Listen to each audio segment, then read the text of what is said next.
मिरज सलगरे मार्गावरील सलगरे गावापासून सुमारे 2 किलोमीटर अंतरावर असलेल्या सलगरे बेळंकी रस्त्यावरील देवकरमळा परिसरातील धोकादायक वळणावर झालेल्या भीषण अपघातात दुचाकीस्वाराचा जागीच मृत्यू झाल्याची दुर्दैवी घटना घडली। या अपघातात अण्णाप्पा सूर्यप्पा वावरे राहणार देशिंग तालुका कोटेमकाळ यांचा जागीच मृत्यू झाला असून या घटनेमुळे परिसरात हळहळ व्यक्त होत आहे।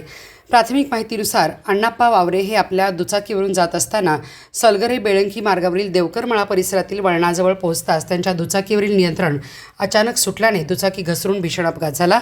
अपघाताचा जोर इतका मोठा होता की वावरे यांच्या डोक्याला गंभीर दुखापत झाली, त्यामुळे त्यांचा घटनास्थळीच मृत्यू झाला। अपघातानंतर काही काळ परिसरात एकच खळबळ उडाली।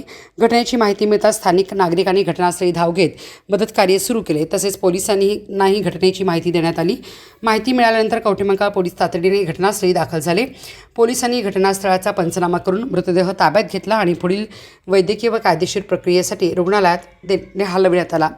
या अपघाताची नोंद कवठेमंकाळ पोलीस ठाण्यात करण्यात आली असून अपघाताचे नेमके कारण काय याचा अधिक तपास पोलीस करत आहेत। देवकरमळा परिसरातील वळण धोकादायक असल्याचे स्थानिक नागरिकांकडून सांगितले जात असून या मार्गावर वाहन चालकांनी अधिक काळजी घेण्याची गरज व्यक्त केली जात आहे। अण्णाप्पा वावरे यांच्या आकस्मिक निधनामुळे देशिंग गावासह परिसरात शोककळा पसरली असून नातेवाईक व मित्रपरिवारावर दुःखाचा डोंगर कोसळला आहे।